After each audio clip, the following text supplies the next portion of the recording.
бұл жерде менің баламның ешқандай кінәсі дәлелденген жоқ.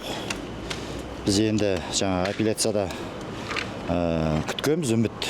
Бұл үмітіміз ақталмады. Енді ары қарай кассацияға да береміз. Кассацияда үмітіміз ақталмаса ары қарай да береміз. Бұл жерде ешқандай ештеңе қаралып жатқан жоқ. Сол бірінші сотта қалай болды, мына жерде де тура солай қайтадан қайталады. Былайша айтқанда, халық дәуре қума білмейміз. Апелляцияда мысалда сондай болады, ешқандай өзгеріс болмайды деп айтса да болады ғой негізі.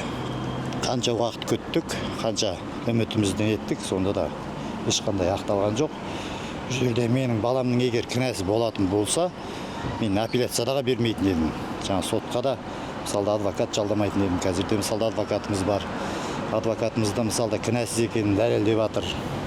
Бізде өзімізде мынай сырттан қарап жүрміз, ешқандай кінәсі жоқ. Қаржабай мырзаның өзі де айтты, Қали Ахмет Дидарды жаңа балалардың арасынан көрдім. Ешқандай жаңа әрекетін, болмаса қолында жаңағындай ешқандай қару болғанын байқаған жоқпын деп. Сотталушы балалардың өздері айтты. Жаңағы телефондарын бәрін тексерді. Менің балам о топпен бірге келген жоқ. Менің балам банядан шығып, сол жерге жаңағы жасыратын түгі жоқ, сыр алуға келген. Содан жаңағы төбелестің куәгері отыр.